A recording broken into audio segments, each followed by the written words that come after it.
Welcome to the Evangelical Dark Web. Today we have a special guest returning to the Evangelical Dark Web, and that is Dr. Bobby Lopez, and he is a subject matter expert on just being an activist for the issue of sex abuse, and in the church and even outside the church. Also, the past whistleblower of the Southwestern Baptist Theological Seminary. So he has definitely taken some heat for standing up for the faith and standing up for what is right. So what we want to do tonight is talk about the issues that matter, particularly in the Southern Baptist Convention, as of the recent report that dropped this past Sunday on Pentecost of all days, or of all Sundays. And we kind of want to bring a biblical perspective to this issue, because there's going to be a lot of not biblical perspectives out there. And I guess we're going to talk about that. But, I'm bringing Bobby on because he has been fighting and fighting the idea of non-disclosure agreements for a long time. And, and we got some gentlemen's agreements and stuff to talk about tonight as well. So how about you introduce yourself? How are you doing tonight? Very, very well. I am Bobby Lopez, and I'm glad to join you. Ray Fava is one of my favorites out there on the web. The Evangelical Dark Web has always been a very bright spot, even though it's called the Dark Web. It's a play on words. Yeah. So you try to co-opt enemy language and make it your own. And control the language, control the discussion. What they meant as a derogatory pejorative, we will embrace and co-opt and use for good. Great. So let's talk about this report. What do you think of it, Ray? I'm the Johnny Hunt thing was the biggest takeaway from it, other than the fact that they kind of said some quiet parts out loud about their solutions and how establishing more money and stuff like that. But the Johnny Hunt thing was kind of like the most substantive portion of the report. Right. It was salacious. It was not really easily classified under a sex abuse finding because it seemed unproven. It was dealing with adults. I mean, yes, it looked like sexual assault. But when we talk about sex abuse, we're usually talking about, child. There's a lot of discussion of children, etc. So I think the Johnny Hunt revelations, they are disturbing. But Johnny Hunt had been part of Ravi Zacharias' massage parlor deal in Georgia. Yeah, correct? That's what I heard. Yeah.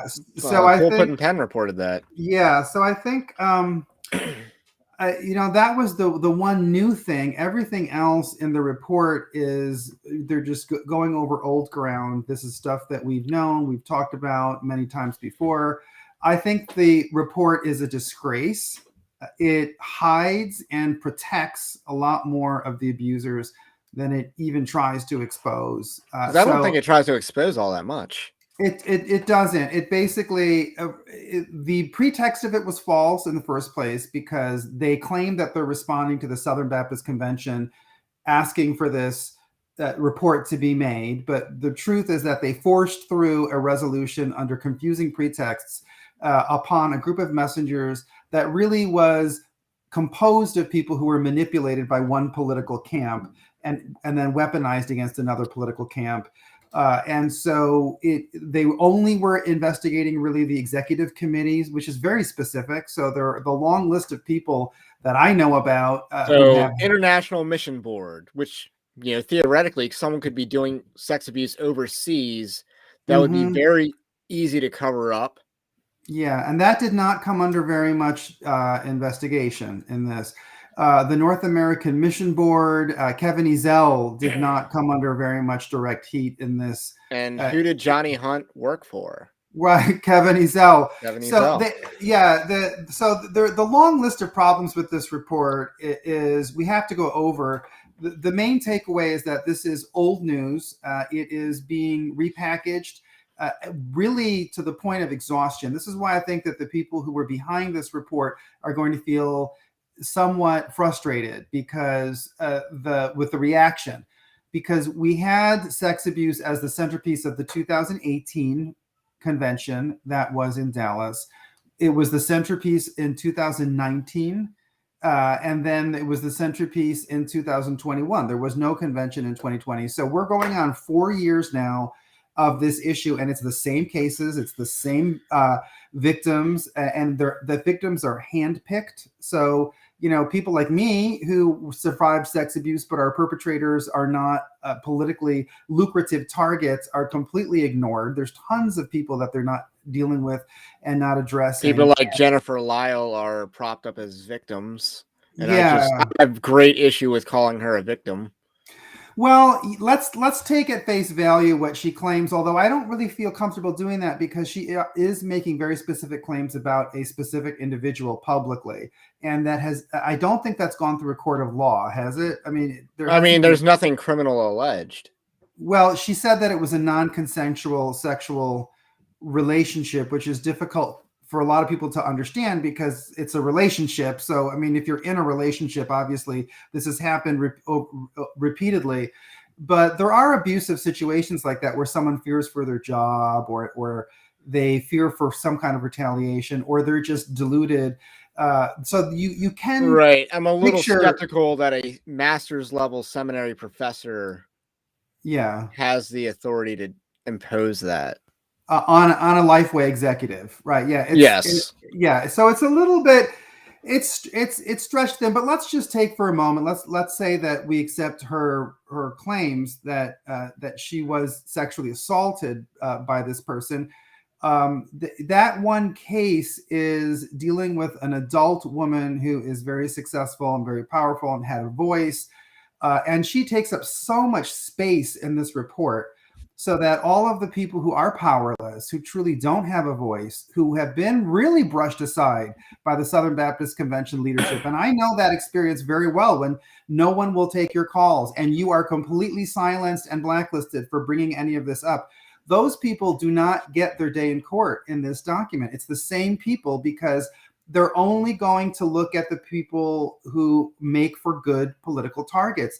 Al Mohler does not come under very much fire in this, and there's a lot you could talk about his handling of the Sovereign Grace Ministries accusations. All right, and then Mike Stone seems to be the primary target, right? And so the people who are doing this report, and in general, their little cadre of people who talk about sex abuse, they go back and forth. They're very confused because on the one hand, they want to talk about abuse. So they're going to exclude cases of just simple labor discrimination or gentlemen's agreements or nepotism or financial corruption. All those abuses they don't want to talk about. They're only going to talk about the red flag, red meat issue of sex abuse. But yet they constantly are pulling in and throwing names into the pot of people they're accusing who didn't commit sexual abuse. They simply didn't report something allegedly, or they mishandled the case allegedly, or they were insensitive allegedly. Okay, so we have a lot of unproven accusations, and there's several removes from the acts of abuse. But yet, if you want to talk about the larger culture of corruption in the Southern Baptist Convention, the thing that enables this abuse to get covered up, you would have to talk about the financial corruption, the non-disclosure agreements, the gentlemen's agreements, the retaliation, the nepotism, the fact that there's so many conflicts of interest, the fact that everything is poorly run, and they're not Christian principles of how to manage other people. They're very oppressive and censorious, and the denial of freedom of speech to people. But they won't talk about those general issues because they want to make it all about sex abuse, and yet the majority of the people that are being named in the report are not sex abusers. Mike Stone did not abuse anyone sexually, nor did he cover up for anyone who was sex abused. What they were alleging was sexually suggestive text messages, and the report contains only hearsay evidence of that. Right. Because if you're taking witness characterizations of a text message, that's first of all hearsay. Mm-hmm. Provide the text so we can interpret them. Right. And then we can determine what level of impropriety took place. But instead, we're just supposed to assume that these were automatically the worst thing ever, which if they were the worst thing ever, if they were explicit, it would have said sexually explicit. Right. So we're not even at that level. And the report has like a couple paragraphs going after Mike Stone for this, as though he's guilty as, or on the same level, the same ballpark, the same league as what Johnny Hunt was accused of doing. Right. These are tactics that come from the devil. That's it's guilt by association, it's innuendo, it's getting men riled up and getting the men to fight each other because some woman claims that she has been dishonored or disrespected. It's a really unhealthy environment that they are fostering here. Now, there were a few surprises. So I was surprised that they did become very critical of Jonathan Howe at the Baptist Press. I'm surprised at how much because of the Jennifer Lyle thing. Right. And then I was surprised that they went after Prestonwood as much as they would. I thought because Prestonwood, I believe, is the church where Ben Cole attends. I have to confirm that, the Baptist blogger. I thought that they would have left Prestonwood alone. Also, Prestonwood is very closely tied in with Southwestern Baptist Theological Seminary, which everyone seems to be trying to protect right now. So I was surprised that they went after Prestonwood as hard as they did. There's probably a story there somewhere. One person did point out to me that regardless of how much Prestonwood is allied to some of these people now, don't forget that it was Prestonwood that led the charge against Russell Moore in 2017. So I think the attention on Prestonwood is, like most of this report, it's a bunch of vendettas, right? And Russell Moore seems like the Right. mastermind of the vendettas. Right. And Russell Moore should be the first person being investigated. He should be the first person waiving attorney-client privilege. He should be on the hot seat because he was given the responsibility of looking into these cases of sex abuse and coming up with a system to report it and to deal with it. And he just sat on it for the year and a half or so after he was given that responsibility by the Southern Baptist Convention. That task force that they set up, the report reveals, only dealt with 32 complaints, and most of them they didn't do anything about. Right, for most of the time that standing committee existed, because basically what happened was at the 2018 convention, sex abuse was brought up. Beth Moore brought it up, and Karen Swallow Pryor led this petition. They got Paige Patterson fired, and at the convention, then J.D. Greer said that he was going to set up this commission to deal with sex abuse, and he gave that task to the Ethics and Religious Liberty Commission, which was led by Russell Moore. I know for a fact that a year and more after that, about 15 months after that, I was trying to go in to enter in my complaints about racial discrimination and about sex abuse cover-ups and non-disclosure agreements and what had been done to me.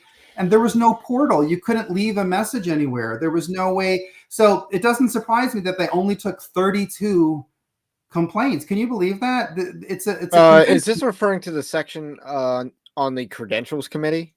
Yes, it has they have a table and they show all the different complaints that came in and how they in the outcome. And looking at the table, the outcome wasn't that bad. Like I would say they might have been batting north of 500 on their handling of some of these cases, because some of them would resolve themselves because the person was arrested. Okay, right. Others churches would leave the denomination entirely, so there's nothing they can do there. Right. And then other people, it was like this person was considered for hired and then wasn't hired. Right. So and there's a lot of stuff that was actually resolved. Obviously, some stuff that was pending, but the system didn't seem as broke as the report probably tries to make it seem.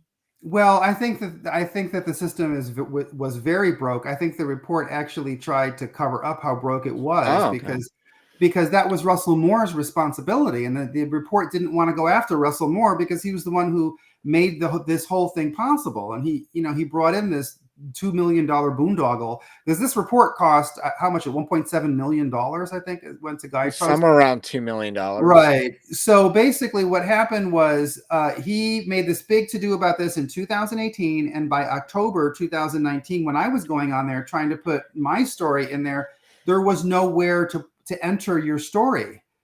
So there are tons of cases. There's thousands of cases that probably would have gotten reported if there was a real system there where people could have gone in, a portal where they could go in from the public and lodge reports, but there was no way to do it. That's why in a denomination of, at that time, it was 15 million people, they came up with 32 complaints. And yeah, like as you said, most of the ones that were logged were things that there was nothing shocking in it, and they resolved themselves without much ado.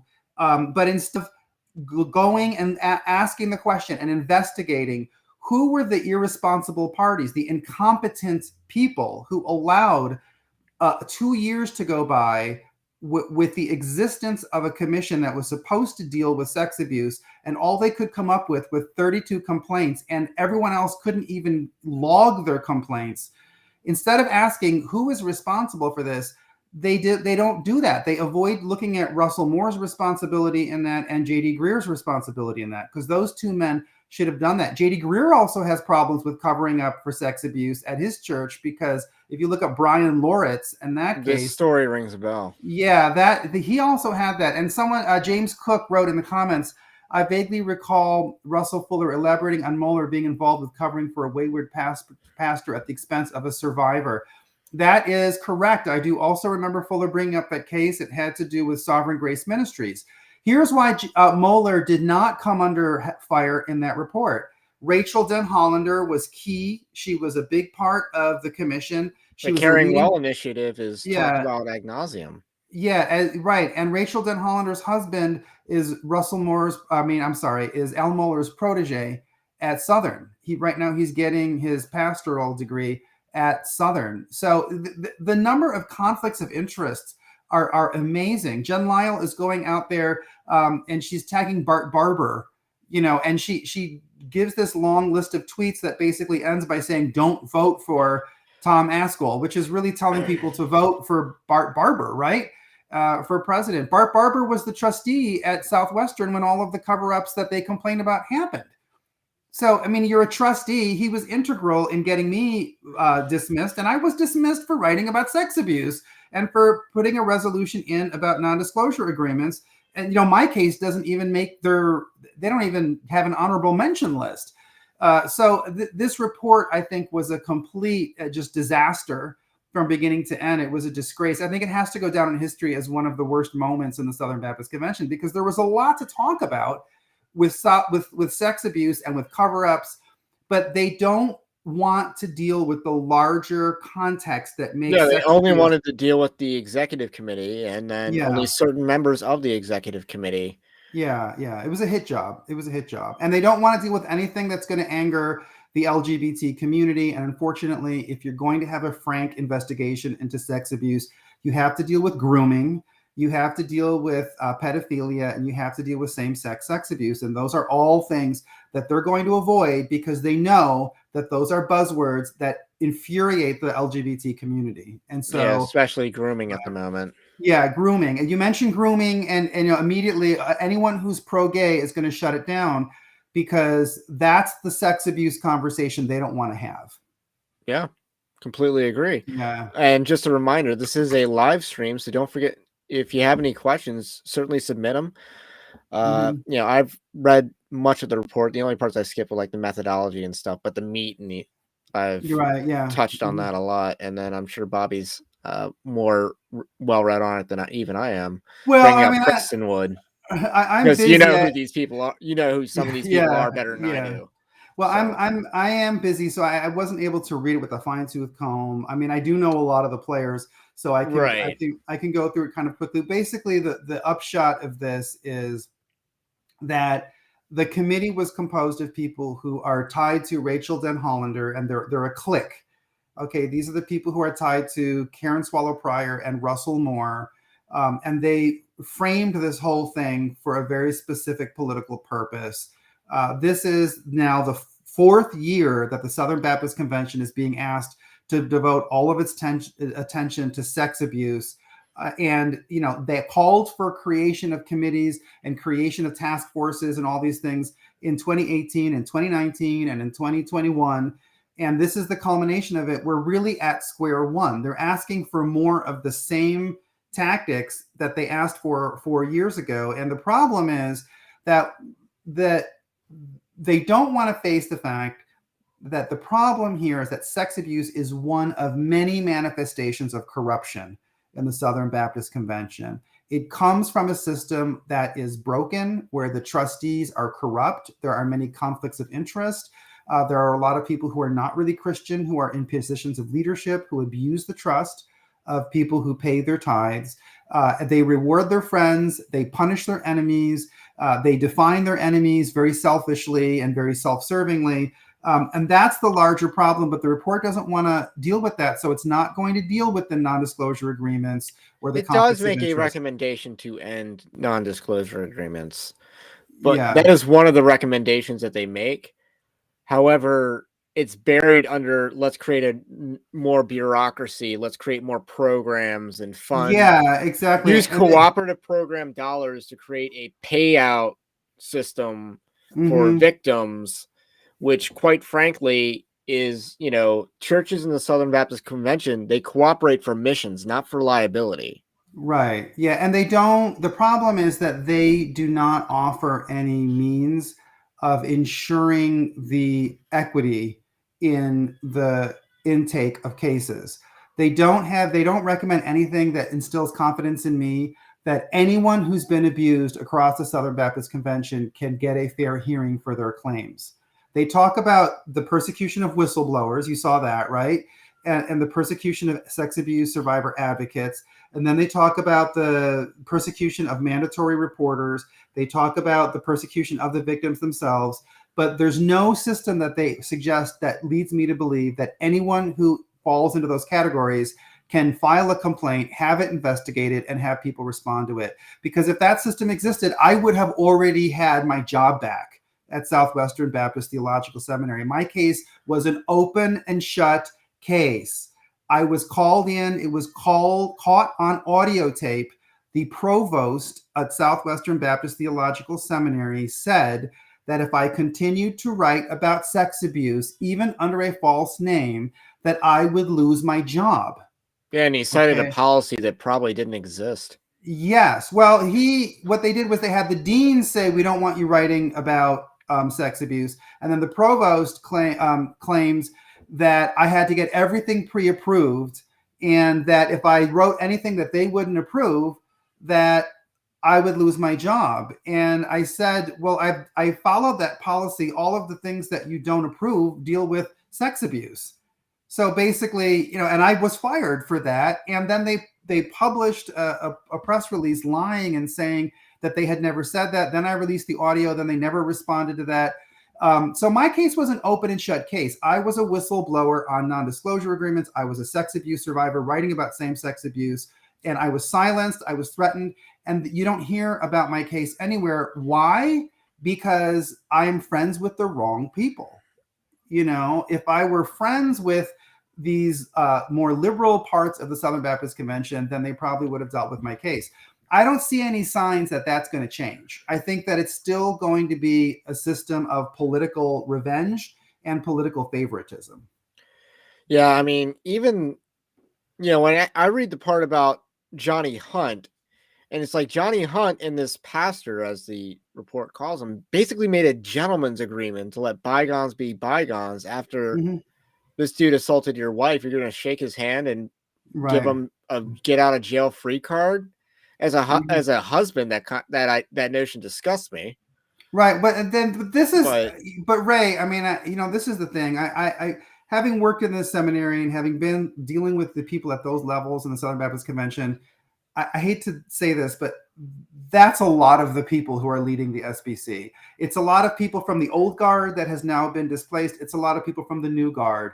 A lot of people are perverts. A lot of them are Freemasons. I don't deny a lot of these people are perverts, but it's like, hold on. Why is this person remaining anonymous? There's a church out there that doesn't have a man who would defend his wife pastoring it somewhere. It's this guy's part of the corruption too. Right. It is. And it's kind of like you're admitting that we had a gentleman's agreement, and then, you abused my wife again. You know what I mean? It's kind of like, where's the mentality in that? And why if this happened in 2010 and it's coming to light now? I mean, I think that people have soured on this whole idea that, survivors take a very, very long time to file reports, et cetera.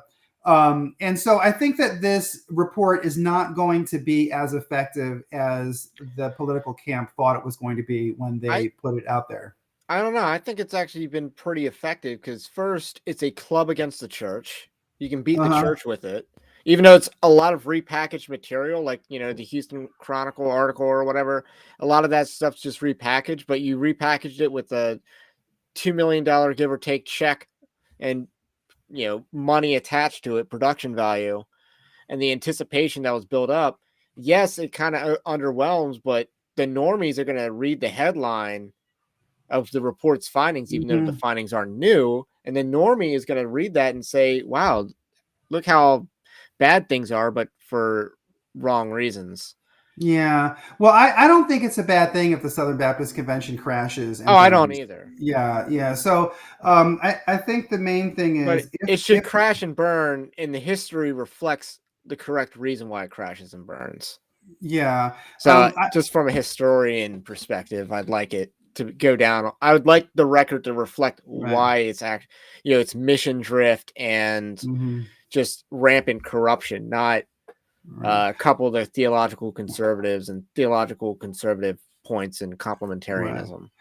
Here's what I would say, Ray, and I do want to answer. Is it okay if I answer some of these comments? Because some of those Winter are interesting. Soldier, you want me to pull that question?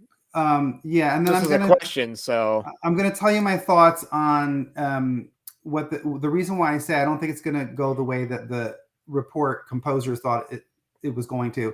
I think that a lot of the people who put this committee up to this, they themselves are going to get dragged into a whole bunch of abuse scandals and corruption scandals. And so I think that the beast is going to eat the people who created it. Okay. All right. What do you suggest this ties into that question. Churches do in the area of giving? Our church does not want to give money intended for missions going to fund victim payouts.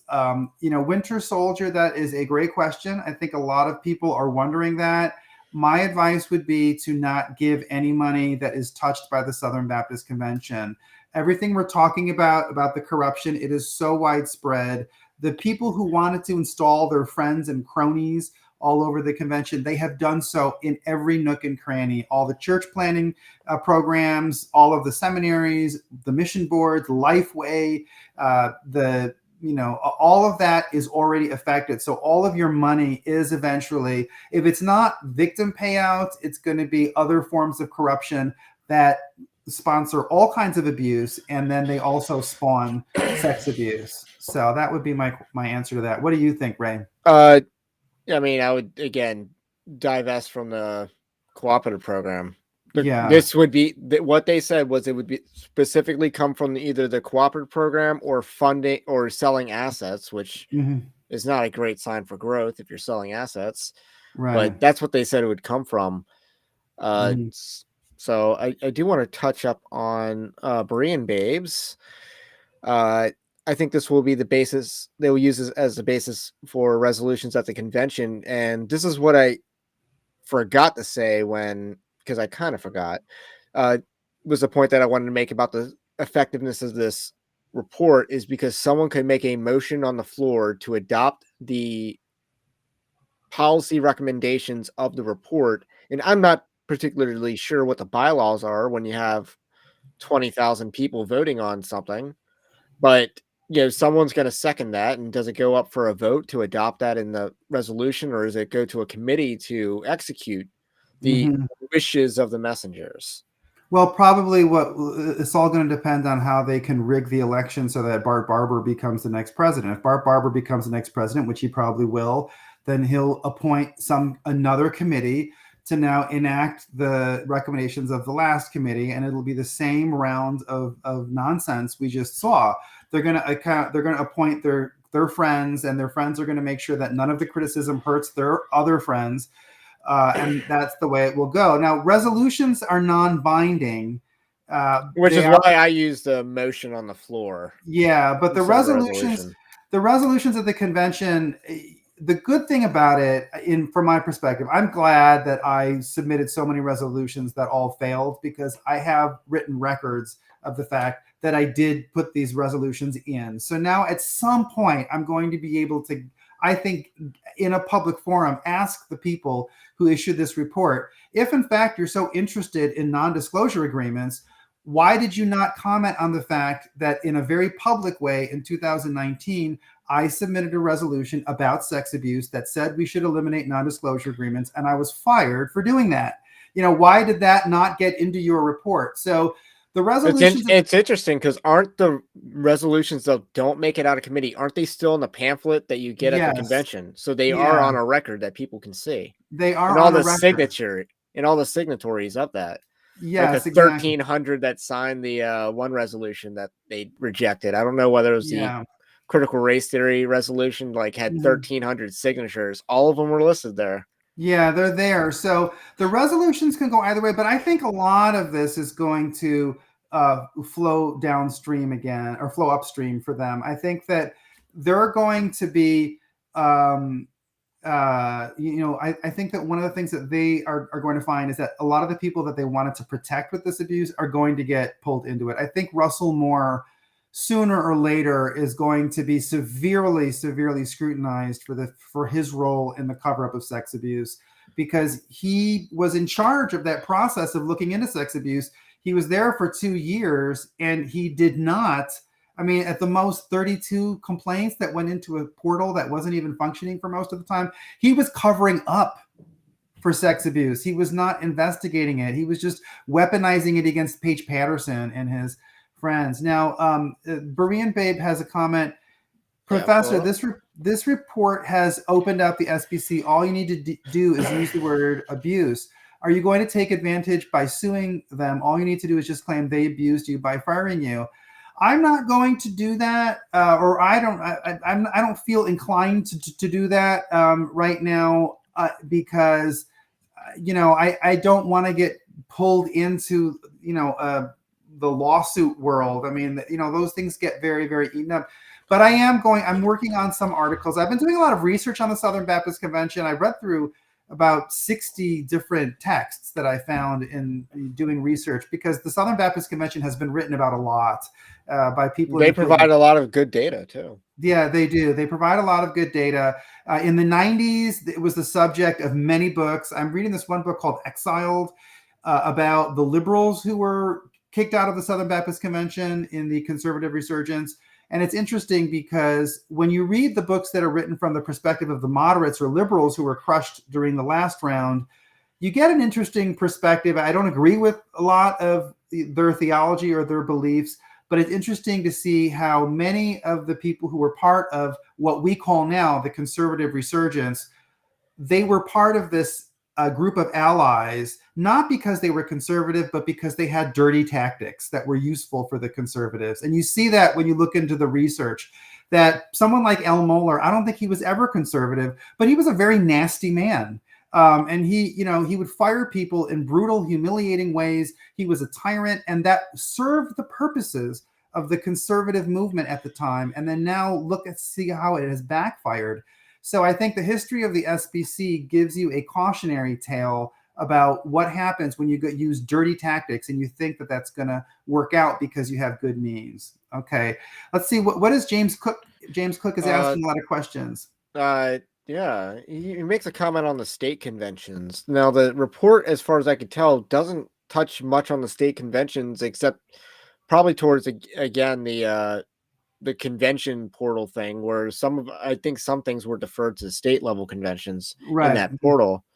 As giving goes down to I think he's talking about increasing giving to state conventions instead in lieu of the national convention cooperative program. Do you think that's any way effective, or?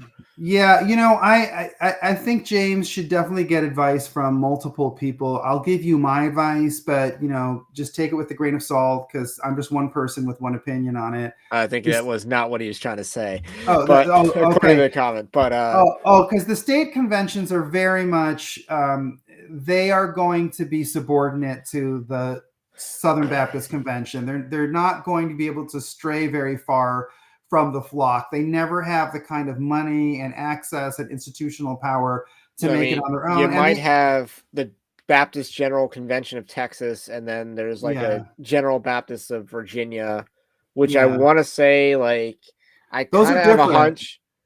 Those are different, but those are like more not necessarily Southern Baptist, because then the Southern Baptist has their own counterpart in each of those states. Right. Mm-hmm. And I want to say that those not overtly Southern Baptist state level conventions are actually, I want to say that I have a hunch that they're more liberal than the Southern Baptist Yeah, counterparts. they are. They tend to have theological disputes, but underneath that, they do tend to be a little bit more liberal. They are all chasing after the minority churches, the Hispanic churches, the Asian congregations right now, because they think that that's going to be the growth model, even though that assumption goes totally against the report on the plunging Remember, the numbers. Great Replacement theory is racist. Yeah, But they seem to be building a church for the Great right, Replacement. right. But I do want to say one more thing about the state conventions.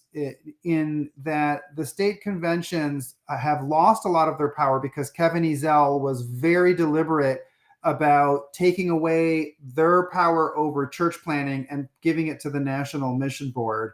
So that the North American Mission Board has now become this absolutely just uncontrollable Goliath. Even as our baptisms and our conversions and our numbers are plunging, they are swimming in money. I mean, their revenues have increased tremendously, and there's a lot of investigation we have to do as to why that is. But part of it is just that Kevin Ezell has really centralized the North American Mission Board. So the state conventions are desperate for money. They have been robbed of their power, and people who are desperate for money and don't have power in the Southern Baptist Convention, what do? They become toadies for those who do have money and do have power. So very often you can't trust the people who are desperate in the Southern Baptist Convention, and a lot of the state conventions are desperate. Yeah, it's interesting that you bring up NAM and their financial situation now. My brother wrote an entire article just diving into NAM's financials, and he kind of concluded that they were basically a hedge fund in terms of they have so much money invested, and they're they're basically going McDonald's Ray Kroc on a lot of these church plants, and their real estate side of things. So it's not exactly, is this a missions organization or is this like a hedge fund corporation? Ray Kroc, McDonald's. Yeah, well, and I'm going to tell you one thing that I saw when I was at Southwestern Baptist Theological Seminary. I remember one of the faculty meetings when Adam Greenway had become president. He was giving a speech and he told us all to go out and look up this article. It said how Netflix changed human resources. And he said, I learned a lot about this as I was getting my MBA, that Netflix changed how we deal with human resources and paying things. Netflix was horrible. It was disgusting. The way that they changed human resources was they made everybody renegotiate for their job like every 2 months or something of that nature. They put the worker at a complete state of anxiety all the time and made them totally dispensable. And this is what Adam Greenway is saying is going to be the model for a Southern Baptist seminary. It's obviously turned into a corporation, and they're not even trying to hide that. I mean, that's very, very much the way they wanted to go. So it was really bad. Now, I wanted to address something that Winter Soldier said about 2 missionaries to West Africa, which I think is very interesting. He says 2 missionaries to West Africa from our church were just fired this week from the IMB, that's the International Mission Board, for not taking the vaccination. 10 years of service in a predominantly Muslim nation canned. Winter Soldier, this does not surprise me. This is exactly what they did to people that had gone to Latin America. And, around 15 years ago, they made the decision that Latin America was no longer going to be the most important mission field. So they canned hundreds upon hundreds of missionaries. I don't know what the exact number was. They made them all sign non-disclosure agreements. I know because when I did missions to El Salvador with the Assemblies of God, I had to kind of pick up the pieces left behind by those Southern Baptist missions that were all canceled. And the result of that ultimately was that I was working with a school system, a Christian school system in El Salvador. And there were 37 schools and they had, I forgot the number, but it was, I'm trying to think of how many, it was around 10,000 students that they had in their Assemblies of God school system in that country. The Southern Baptist Convention had one small little post that was kind of functioning as a school, and they had 150 students. That was the result of the drawdown of the missionary presence in Latin America. This is what the mission boards do. They are completely corrupt. I don't know what the decision was, but they went after where there was more money. And at that time, there was more What money. year would this have been? This would have been like in the mid 2000s when all of them, they wanted to go to the Middle East Because of Iraq war, it's trendy, because right? of the Iraq war. Yeah. And because there were probably funding opportunities that came because of all of those military and Defense contracts or whatever. defender contractors and everything like that. I mean, it's hideous. The Southern Baptist Convention is disgusting. You know, I think Pedro Garcia says it's all gross. James Cook said the IMB is disgusting. Pretty happy I left my Hillsong Singing's SBC church. Other than the youth group, I will not give them money again. I think this is the right way to think about this. I honestly, Ray, I don't know how you feel about it, but my belief is the best outcome is for the Southern Baptist Convention to just do an honor to God by letting itself get absolutely decimated and destroyed. You know, it's just, I can't, there's so much corruption. I don't know how to fix it. I tried for so many years to have hope and to find some way, because I kept on telling myself, what about all those little old ladies who give their tithes? Shouldn't I be fighting for them? But, you know, between the sex abuse and then the woke ideology and then all of the cover-ups and the financial theft and then all the perverts and the criminals that are at the upper levels, and then they won't share their books. They won't let you vote. They cancel the convention just in order to keep Greer in for an extra year. And they don't listen to your complaints. They're shameless and they won't change. So it's really, really bad. Yeah. Yeah. And it's not going to get corrected. Like I want to live stream the Southern Baptist Convention just to, first of all, like, you know, allow normies to kind of understand what's going on here, but also because it might be the last actual Southern Baptist Convention. If they adopt the policy recommendations of this task force report, specifically to the fund use cooperative program money and use that money in ways that enhance liability of churches, that's not going to go over well. Right. Yeah. No, And, yeah. you know, I get that there's a grandma giving tithe money, but, you know, what about the churches? Why are the churches still sending that tithe money to the cooperative program? At some point, you know, if this national convention, if it's a house of cards, which it might be, we might be in Hillsong's territory where, you know, I got to give Brian Houston credit because this guy was able to navigate a mountain of scandals. But when he finally got taken down, like, no one was competent enough to do that. And I don't know who the kingpin of, actually, I do know who the kingpin is. The kingpin's Kevin Ezell. He's the kingpin right now, I think. Yeah. But there's not really a mechanism to remove him other than scandal takedown, which, you know, I'm not exactly just going to look for that in my spare time. Right. But yeah. Well, there's a couple of things that people have said. Cram Strawdy says, look at the MBC. I believe he's talking about the McLean Baptist Church. McLean Baptist Church. Yeah. David Platt. You're right. I mean, now there's lawsuits. Yeah. David when you were Platt, bringing up the International Mission Board and your experience with them, I was wondering whether that was during David Platt's tenure, because he did a number on that. Well, no, it wasn't under my, it was a little bit after. It was after Platt, but yeah, it's the same policies and it's the same thing that is going on there now. You know, David Platt was, you know, another one of these kind of very boyish looking, you know, dare I say, maybe photogenic people who came in with all this promise, who was a white boy who was perfect. He played well with the Southern white crowd, but then he wanted to be woke and talk about how he had white privilege and white guilt. And it just kind of implodes on itself, because who is the ideal audience for that? White people don't want to listen to that. Black people don't want to listen to that. Like who, you know, that whole approach is terrible. And on top of it, it's corrupt. You're right. I mean, David Platt right now is behaving like a dictator. He is openly calling from the pulpit to shame certain people who didn't vote the way he wanted them to. He's had police drag some of his own members off of the campus because they dare to question him. And then there's all the financial corruption, and they tried to restructure the bylaws so that it would give him all this extra power. That is classic example. If you look at McLean Baptist Church, that's a really good example. Now, someone else brought up Pedro Garcia. Yeah, he said I'm he in a wants weird to. situation where I don't remember my last writings on McLean because I feel like I did a article on their Yeah, finances or something. yeah, they're bad. Go to Capstone Report. They've been covering Yeah, that maybe very it was well. that. Yeah, okay. And then Pedro Garcia says, I want to do mission work in rural Georgia where I'm moving. There are some atheists there. I don't want to go to Africa or Europe. Pedro, I think you have the right mentality. I think we need to do mission work in America. We have to look at those who call themselves Christians as a mission field. We have to fill them with salt and light because they've been getting so much bad theology, and many of them are very confused and they think that they're Christian when they're not. Look, Europe is, they made their bed, they're going to have to sleep in it. That is a place that I might go at some point because Europe is so spiritually dead. Africa, they don't need us. Africans need to come here as missionaries. Africa is very, very strong in its Christian I faith. mean, they're the only ones keeping certain denominations together.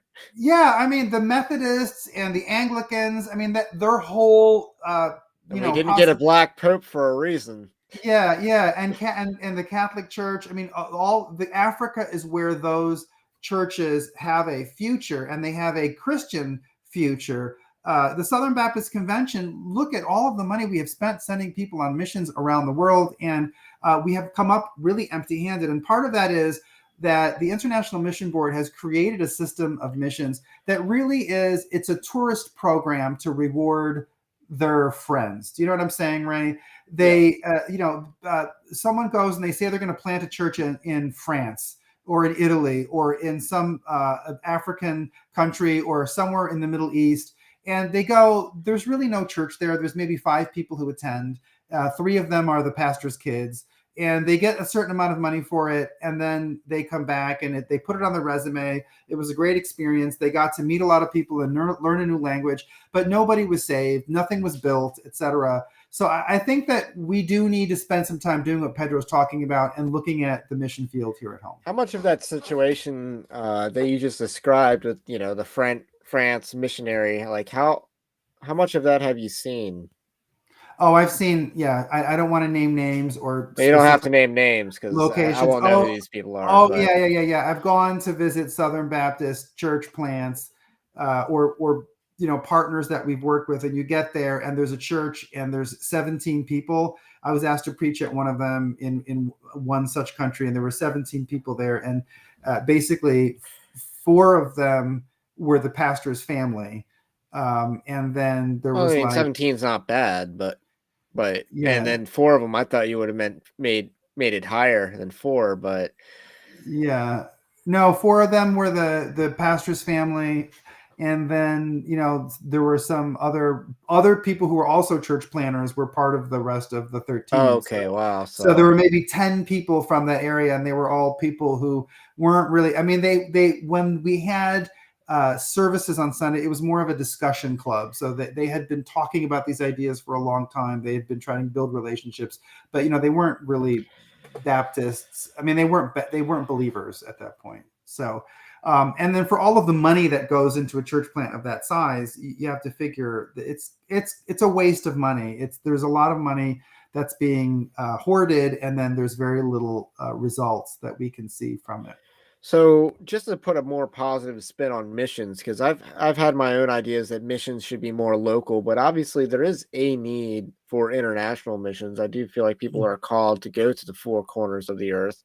Mm-hmm. What do you think?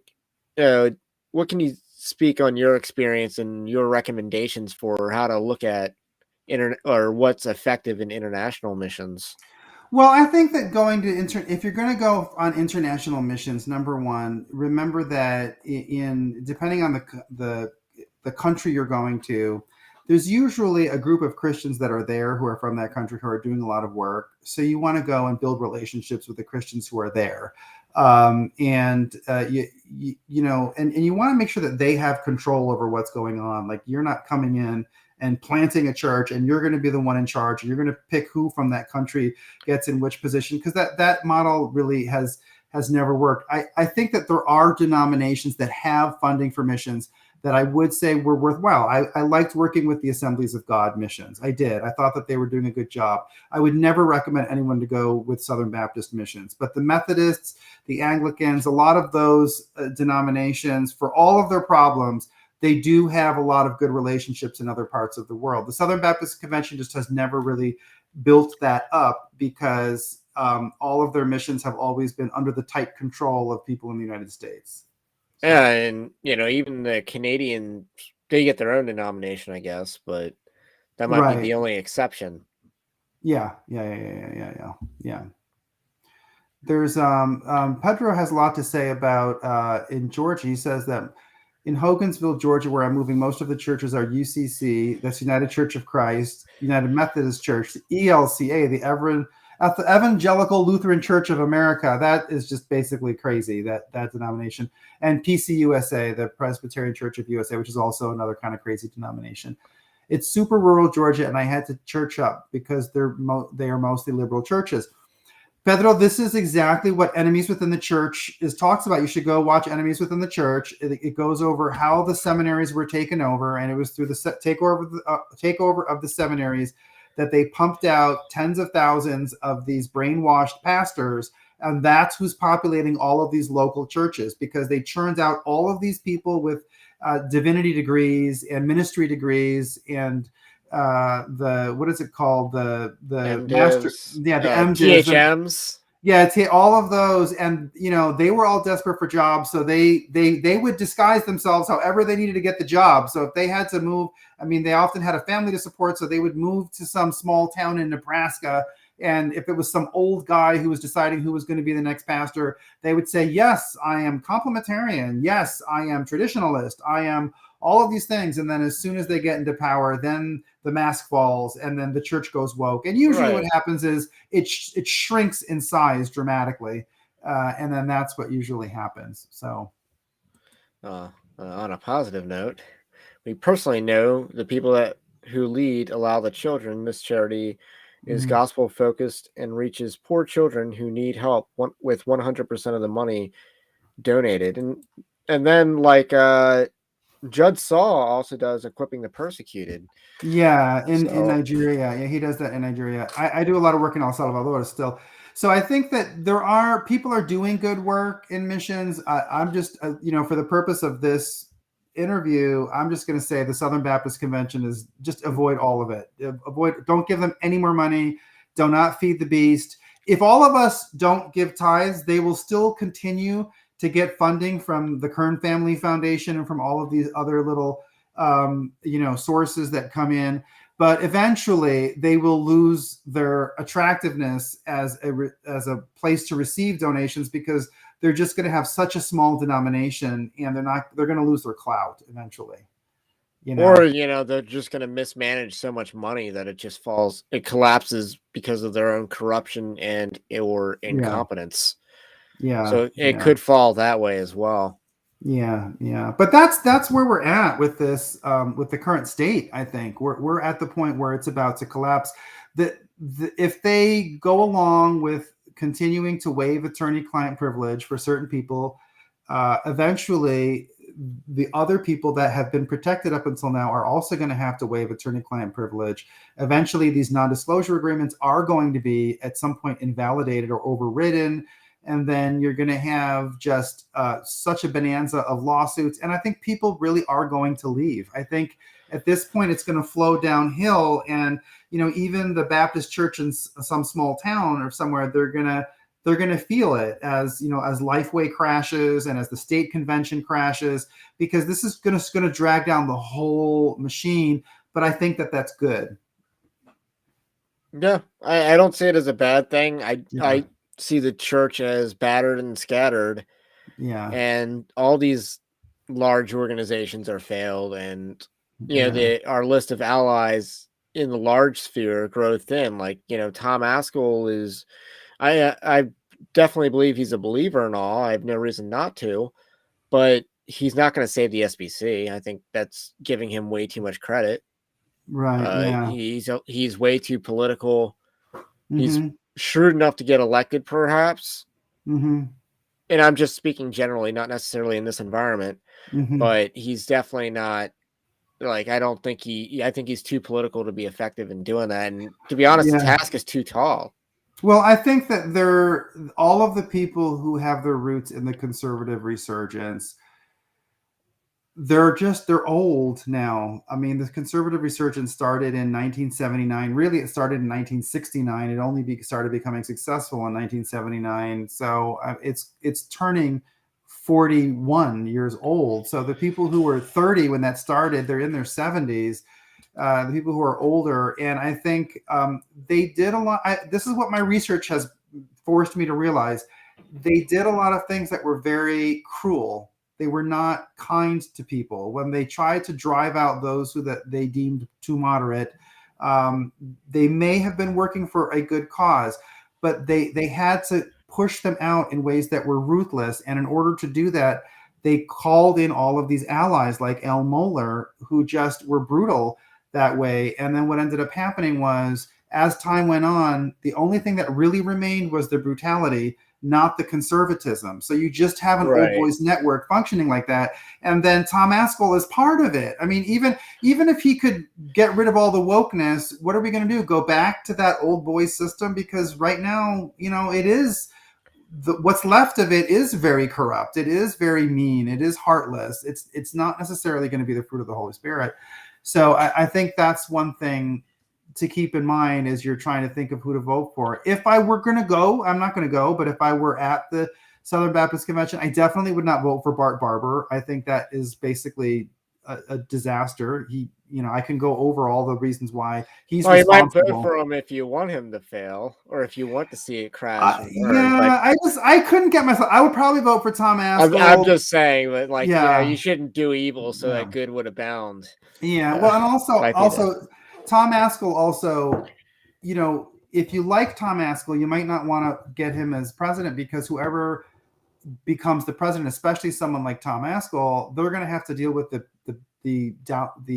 what do you call it? The fallout from this sex abuse task force, the lawsuits, the money's going to, be taken away from them. It's going to be cracking at the core. And I wouldn't want to wish that on my worst enemy, let alone a friend. Yeah, I agree. It's not a desirable job. And as far as the argument, we don't want the money to fall into enemy hands. It's wake up, dude. It's been in enemy hands for years, not just a year. Not that it's going to happen if we fail. No, they've already had it. You've already lost. So the hill to die on, you've already been slaughtered on. Yeah, and they are never going to open the books. We will never know where that money is. And if it ever goes to the courts will always claim that it's protected by the First Amendment because these are churches. So we'll never know where that money went. It is a tragedy because you're talking about probably close to $1 trillion, but it is just gone. You have to say goodbye to it. It's terrible that all that money was taken from us, but it's been scattered to the four winds and we don't know where it is. He says Pedro Garcia has some comments as well. I don't know if you want to. He has a question here. I don't know much about. I'm not an expert on the Black church in the United States, but a lot of my underlying understandings aren't very positive because there's a lot of prosperity gospel and then a lot of wokeness. In the Black church, I think it is. The Black church is such a huge pillar in Black neighborhoods.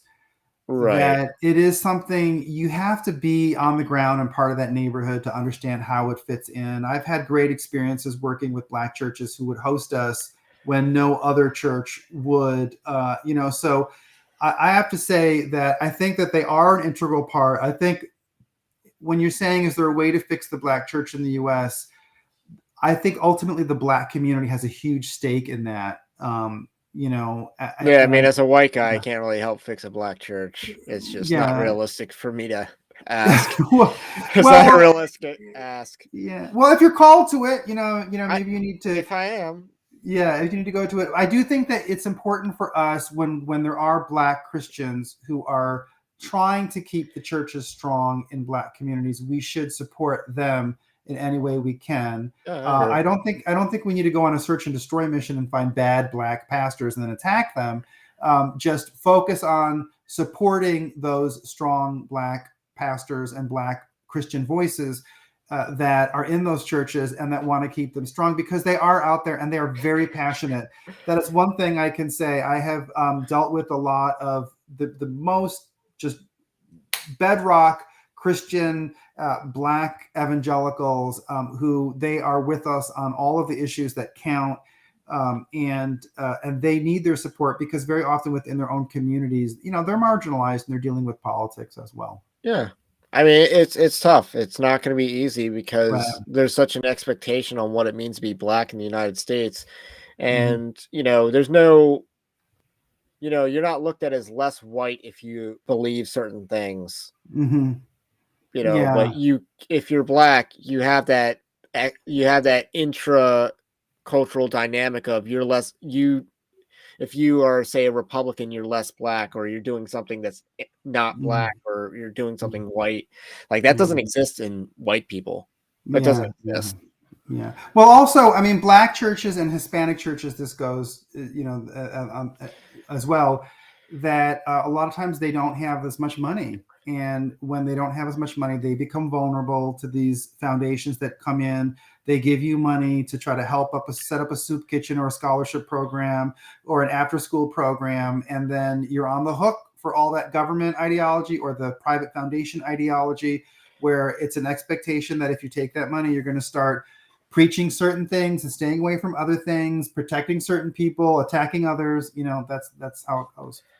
And I just want to kind of comment on this. You can be the white Vody Bakum. It's like, I don't really think I am the white Vody Bakum. Like, I don't see social justice as like my end goal issue, because I largely think that's been dealt with in the church. Like, I think if you haven't, like, the ask was trying to get people to wake up to this issue in the church. Yeah.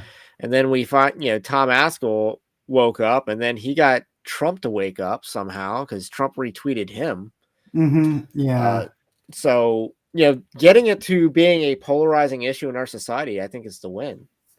Yeah. Well, maybe you can be the white Vody Bakum, but it won't be on social justice. It will be on whatever comes after that, which I think in the Southern Baptist context might be the Revoice movement, because I think that'll just sweep them up soon. Yeah.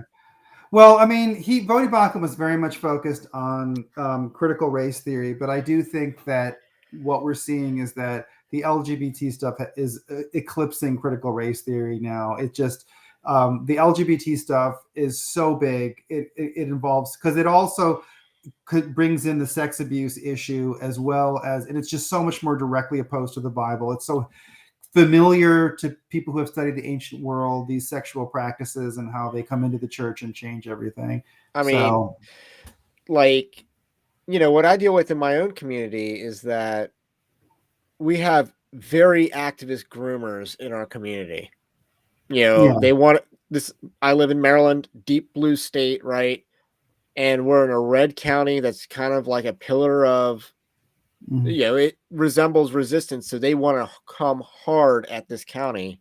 And, I deal with the school board that wants to play whack-a-mole rather than actually solve the issue holistically. And it's just, that's the issue that I see happening. So those are issues that I've grown more to care about. Like critical race theory is like so easy to identify. I don't see it. Like, I think the Southern Baptist Convention kind of already just showed its hand on that. They're not going to get better on this issue, especially since the resolutions committee just validated all of the arguments, and all these conservative Baptist messengers. How many of those same people voted for Mike Stone, or how many of those people that voted for Mike Stone also voted for, I believe it was Resolution 2, which basically affirmed all of the arguments that the other side makes on critical race theory. Yeah. It's like, I don't know. I mean, it's a phenomenon. I think the LGBT is a lot more, it's a lot more polarized. It has a lot more traction outside of the church world. Do you know what I'm saying? Because I think parents freak out about that much more than they're going to freak out. The Republicans are like, our gays like lower taxes than your gays, and they don't kind of see how you celebrating people like Dave Rubin for doing Right. what you made fun of Pete Buttigieg for 6 months ago, how that's gonna like negatively impact our culture. So there's kind of like a large disconnect on these issues. So I don't. So I see that as a much bigger issue, because I think we have turned the tide. Enough people have woken up on critical race theory. Uh, you know, they're either going to wake up and continue to wake up, or they're just going to fall apart because, that they're trying to straddle the fence, and the fence is more like a saw blade. Yeah. Well, and that's why you can be the next, instead of being the next Vodi Bakum, you'll be the Vodi Bakum of LGBT issues as opposed to critical race theory. There were a couple people asking questions here. I don't know. Did you want to talk about Pedro Garcia had a question? Do you think these liberal denominations? What do you think? Will die in 30 years, or do you think they will hit the floor and stay around but smaller? I mean, you hear there are articles not too infrequently about churches that are 100 plus years old closing down, having their last service. So I think it's going to happen, because unless you have such a legacy building like the Washington National Cathedral, good luck keeping people in seats engaged. Yeah, I think they're going to have a lot of money. Like the Episcopalians are the best example. They have huge amounts of money. The Methodists are also pretty darn rich. Really? It's a clientele, isn't it? Like, yeah, you got a lot of rich Episcopalians. You have a lot of real estate, a lot of money, and then you have colleges that are left under these umbrellas, and they're there. But I do think there will come a point where you can only do so much with money and a building and a chunk of land. And if no one is going on Sunday, no one is doing anything. If it's between going to the local rec center and just having taxpayer funds pay for your swimming pool and your basketball court and your bridge club, or going to some church where you have to kind of pretend you're talking about Jesus and the air conditioning doesn't work as well, eventually that's all just going to fall apart. And I do think that they will die within 30 years, a lot of the liberal denominations. You're going to have some reincarnations of them, and maybe you'll have a couple splinter organizations that are going to start out conservative because we want to break away and do it right, and then they're just going to fall into the same thing again. So I'm pretty bearish on the liberal denominations. The seculars are currently going gay is okay, but trans is too far. I feel like they're actually saying transgendering children is too far. Yeah. Like they've made a distinction there.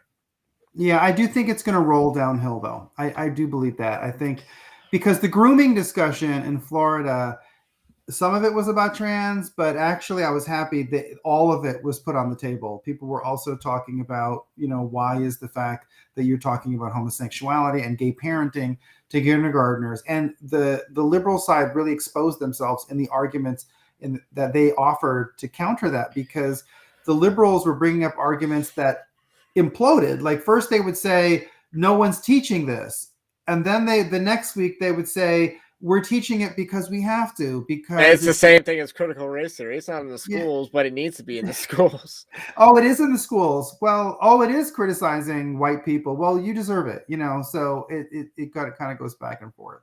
Yeah, so they go back and forth on that. And you're right that it did, and this is kind of like an article that my brother wrote. And okay, first of all, incest, we skipped incest on the slippery slope. So if there's a slippery slope, you would have had like normal marriage, right? Incest would have been kind of next. Well, actually, in Jephthah's Daughters, or like polyamory, or with one man and multiple harem, that would have been like next on the slippery slope. And then, but we skipped past that, and we're kind of circling back. Well, I was an editor of a book called Jephthah's Daughters, which came out in 2015, and we talked about all of the fallout that will come from the redefinition of a family and incest. There was a chapter on incest, and so I predicted this in 2015. At that time, I did the research, okay, and there was a boom in what they called twincest. in the gay world, they were having a lot. It was very, and it was not in fringe publications. This was being covered in mainstream, like Queer Tea, mainstream gay publications, where a lot of gay men were enjoying watching brothers who were visibly identifiable as brothers having sex with each other. And the idea was that because they couldn't procreate, that it was okay. It's sick. It's disgusting. I don't want to disturb you by saying this, It's but disturbing, but yeah. that's incest has already been mainstream because the LGBT community never accepted the argument that it was wrong, you know? Yeah, So, they don't exactly have a moral high ground on that issue, or on incest, because the two consenting adults are, and basically consent is their morality. right, right. And even if they're not adults, they're the idea that they're both, you can't have a sex abuse case if the two people are the same age and they're both minors. Do you know what I mean? Yeah. That then, so a lot of it gets very, very ugly. And at the time I wrote the article and I said, this is something that's very disturbing because so many people, their first experience with sexual abuse was they were raped by a brother. And so I don't think you can take that lightly at all. Yeah, you talk about intra-family sex abuse like that. Yeah, I know of a case where that happened, Mm-hmm. and Yeah. that just kind of shocks you to feel, because I knew the perpetrator, not the perpetratee, and it's Oh, like, you knew a case of what? intra-family sex abuse. Oh, So oh like yeah, yeah, it's brother terrible. on sister, and it's like, because I knew the brother, and it's like, man, you were hiding this, and Yeah. it's just shocking when you learn about it, and then it's just, Mm-hmm.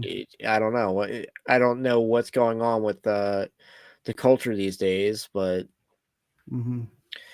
I guess you're right that we have already gone down the incest route in our society. We Yeah. just aren't as publicly accepting of it, and I think the same thing is true with pedophilia, where we have, to some degree, institutionally accepted it, but we're not honest about how much our society has accepted the sexualization of children. Mm-hmm. I think the way to tie this into the Southern Baptist Convention discussion is the fact that um, even as they are talking about bringing all these sex abuse stories to light, they are really, really attacking people who bring up grooming. And I'm an example of that problem where they have. I was bringing up grooming in the schools, all the same issues that went into the Florida law that passed this year. I had been working on for years, and they were going after me because they did not want that being discussed at the same time that they're talking about sex abuse. Because in the church, it is still under the thrall of this kind of Jezebel spirit that wants to use the resonance of the sex abuse issue with people, the fact that it really animates people, it makes people want to do something, it outrages people, but they want to direct all that energy to a discussion about feminism and about men oppressing women. They don't want to deal with anything that makes the LGBT community look bad. And so grooming is a term that they never want to hear used. Yeah, and you're absolutely right about the feminism part, because the Southern Baptist Convention has institutionalized feminism. They Yeah, have, oh or yeah. they've internalized it as well. Mm-hmm. And that comes up on, the ERLC has apparently never really been that pro-life. And, I did a video where it's like the former president prior to Russell Moore, uh, Richard Land, I think is his name. And Mm-hmm. it's like, you basically wrote in your article that you advised someone to get an abortion because an ER doctor said that it was a life or death situation, which, again, I don't trust an ER doctor to know about pregnancy. Mm-hmm. It's an entirely specialized field. That labor and delivery wing of a hospital, they know a thing or two about pregnancy. And Right. I have some experience with that.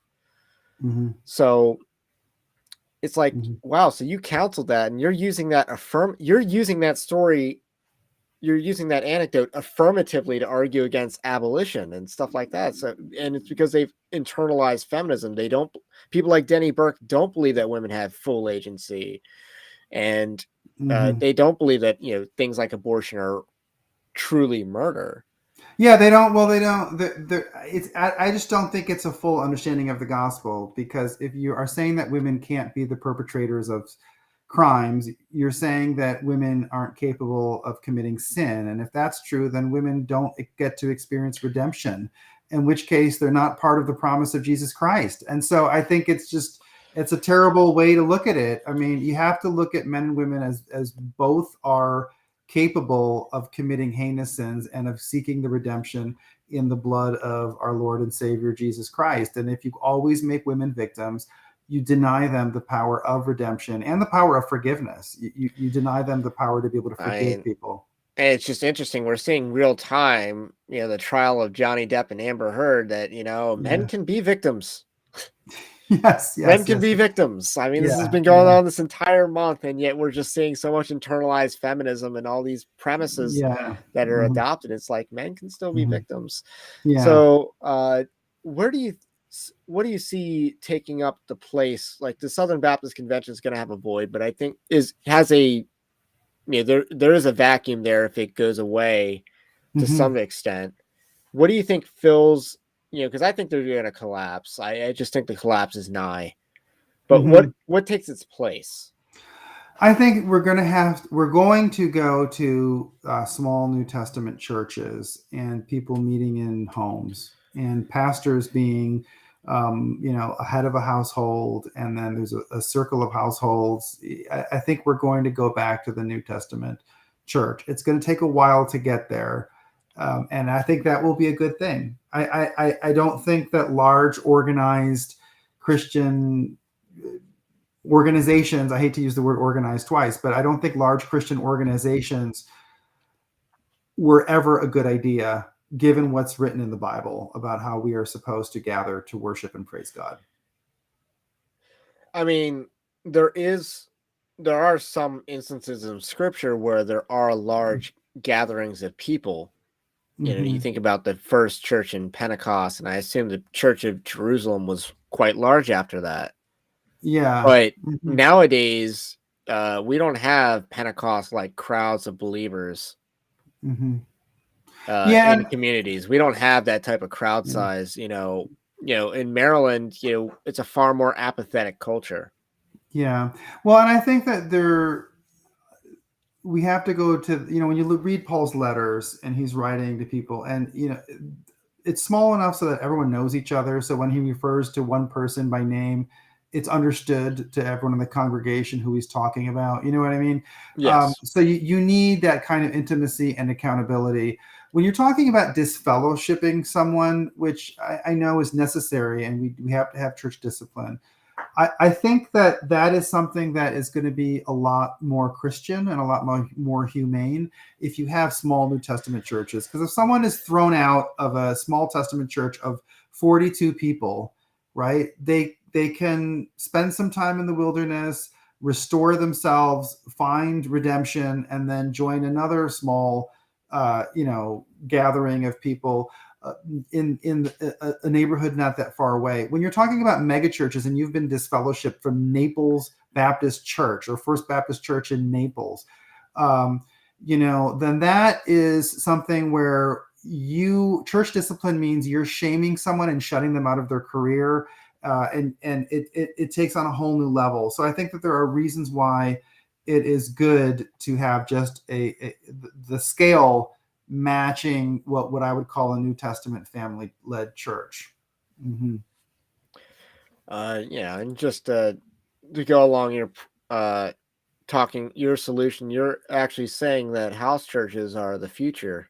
Noah preached the word of God for 100 years, and the only ones to be saved were his family. And it's just or a small church that has a building that is it's a stable investment. It's something where you're not going to be making really aggressive capital improvements to it. You're not going to be building a stadium or a TV studio, so you don't get your money tied up in something where then the devil gets in. Yeah, because it's funny that you bring up that as a solution, because that's the lifestyle I'm living now with my own church. So it's interesting that, obviously my pastor feels like that's the solution.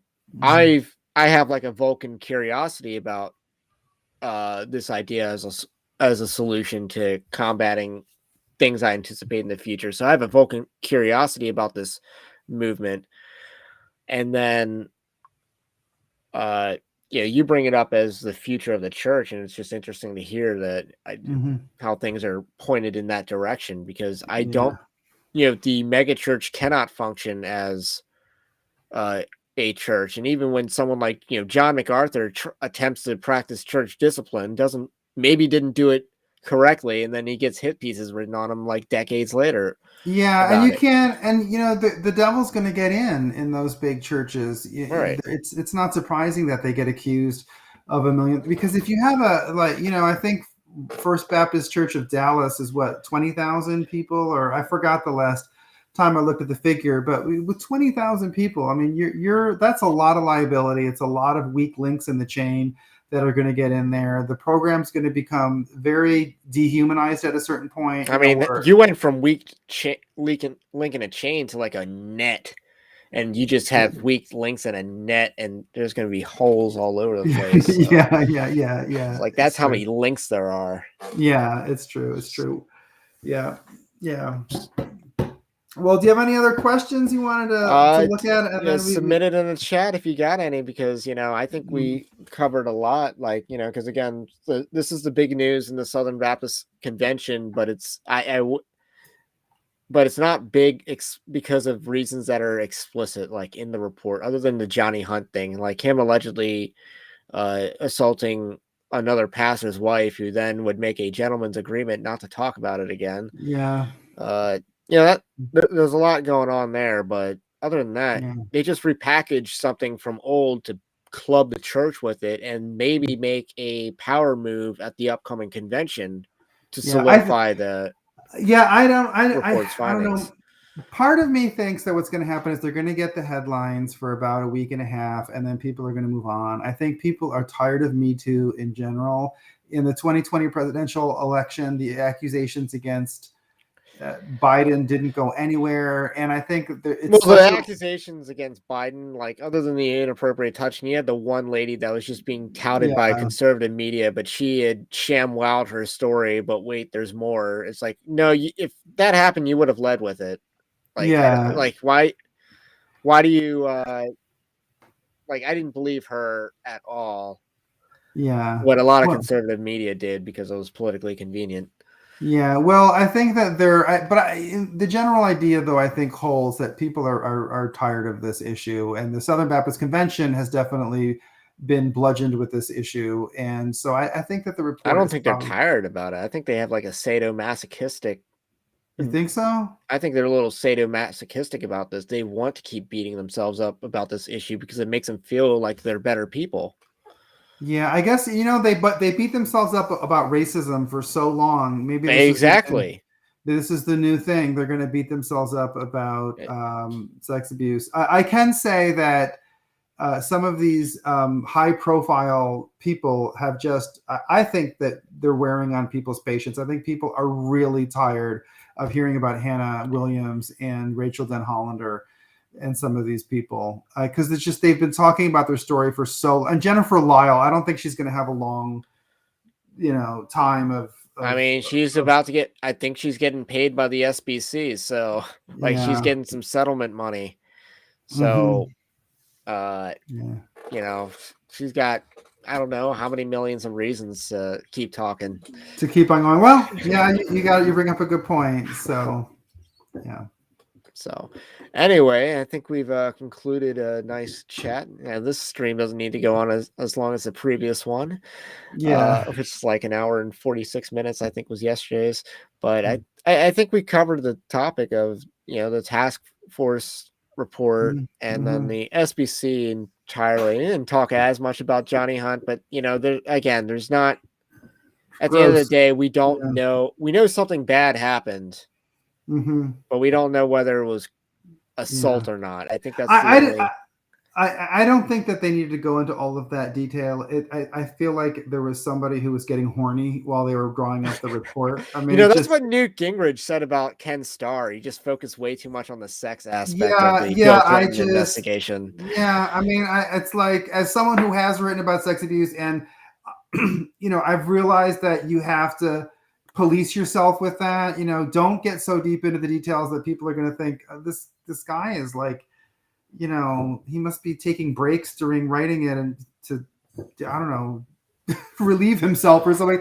That's what it felt like reading the report. It was too salacious. I don't think they need to go into all that. And it doesn't really seem that corroborated. So to put that on the level of this official report, it just seemed kind of a cheap shot. It was sleazy. Yeah. And, that was probably the most credible example of something that was new in that report. So, yeah. Everything else was about Paige Patterson. I mean, some of the Prestonwood stuff went to 1989. I mean, are we really going to be digging back? And then the Paige Patterson stuff that went back to 1991, 1992. And how many times do we have to get stuff about Paige Patterson? I mean, it's like you have to admit, people are really tired of hearing about. I don't think people want to hear about this. Even people who don't like him, they just don't want to hear about it anymore. It's been exactly. So, yeah. Anyway, was Ham committing the sin of salacious gossip? Yes, absolutely. Yeah, he was. That was example. It's interesting. Like the curse of Ham, like when you read it, it's really more of a curse on Canaan. Yeah, he kind of curses more his firstborn son than Ham himself. But the curse of Ham has been misused to perpetuate racism, and I want to say that's what the Mormons did for a while. Yeah. But yeah. Anyway, I think that's all we got for today. All right. Remember, how about you tell them where you can be found? If you go to Gatekeepers Online, my podcast is, I reactivated it. I'm doing it. It's called The Big Brown Gadfly. A lot of people have told me to change the name of that podcast. And I'm like, yes, it was a reckless title, but I'm just going to stick with it because I don't feel like changing it. But I do have a good time on that podcast. I'm going to be able to do a lot more things on it this summer. I'm working a lot with Enemies Within the Church. And Ray, I'm just going to say right now, I'd like you to come on as soon as you can. So let me know when you can come on. Yeah, by all means. It's busy these days, but with campaign at nights and stuff. But how did your election go, by the way? It hasn't happened yet, but this past Monday I got to interview 4 congressional candidates out of 6. So probably the 4 most serious candidates. And it was pretty interesting. Like I got to test out, like I got to do the questions because I was chair of this committee to do it because it was my idea. And it's just interesting. It's like, wow, these people all failed a pro-life question, or these 4 Republicans failed a pro-life question. I didn't expect that guy to kind of evaluate red flag laws. I'm like, I didn't expect that.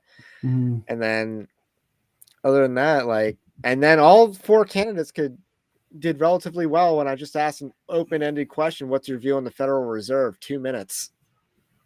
Like one of the longer questions. Like the candidates actually did pretty well on that. But so that's what I'm doing. And then I'm doing a fundraiser on Friday to kick it off. And then a mailer is about to go out. And I think the only thing left on that is they're going to have to bill us for postage and we'll have to pay that. So that's just going to kick it off. It's just getting started. Yeah. All right. Well, listen. So God bless. We will talk soon. Okay. Yes. And if you like this kind of content and you're still listening, why have you not subscribed to the channel? So do that. Also like the video. And if you really like Evangelical Dark Web, we got a Patreon-like system over at evangelicaldarkweb.org/join. Lowest tier is $5. And you can support Evangelical Dark Web that way as well. Have a blessed day, and we will catch you on the next one. Bye-bye.